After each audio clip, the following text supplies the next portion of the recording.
मैंने उठकर जेठ और जेठानी और उनके दोनों बच्चों के लिए चाय नाश्ते का इंतज़ाम किया। लेकिन उस दिन मुझे एहसास हुआ कि कुछ लोग कभी नहीं बदल सकते। मेरी शादी एक ऐसे परिवार में हुई जहाँ पढ़ाई से किसी का कोई वास्ता नहीं था। मेरे पढ़े लिखे होने के कारण और मेरी नौकरी करने के कारण मेरे जेठ और जेठानी मुझसे काफ़ी जलन करते थे। वे हमेशा मेरी नौकरी न करने पर जोर डालते, जिससे रिश्तों में काफ़ी दरार आई हुई थी।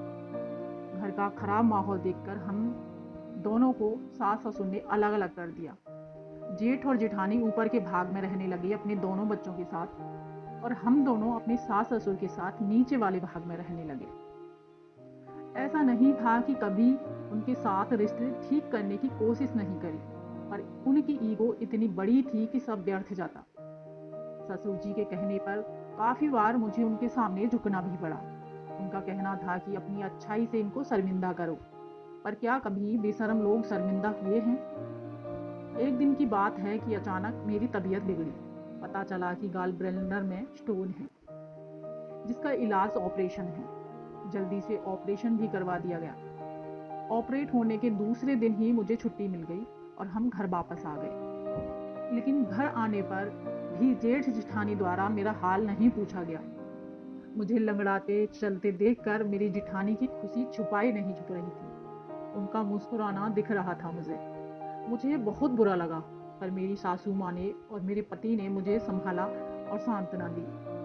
अगले दिन अचानक मेरी जेठानी के पेट में दर्द शुरू हो गया। पता चला कि वो भी पथरी के ही दर्द से पीड़ित हैं। अब दर्द रुकने का नाम ही न ले। फटाफट डॉक्टर से चेकअप करके उनको भी दवाई दिलवा दी और नीचे मेरे वाले कमरे में ही उनको आराम के लिए लाया गया। अब सारा काम का बोझ तो सासू माँ के कंधे पर आ गया। वो इतना काम संभाल नहीं पा रही थी, तो मैं भी थोड़ी हिम्मत करके उठी। वैसे भी डॉक्टर ने मुझे चलने को बोला था। मैंने उठकर जेठ जेठानी और उनके दोनों बच्चों के लिए चाय नाश्ते का इंतज़ाम किया। लेकिन उस दिन मुझे एहसास हुआ कि कुछ लोग कभी भी शर्मिंदा नहीं हो सकते। मेरी जेठानी और जेठ की आंखों में कोई शर्म नहीं थी। वे ठीक हुई और दोबारा अपने घर चली गई। क्या आपका कभी भी कोई ऐसे रिश्तेदार से सामना हुआ है? क्या आप भी मेरी तरह चुप रहीं? आपने क्या किया? बताइएगा ज़रूर।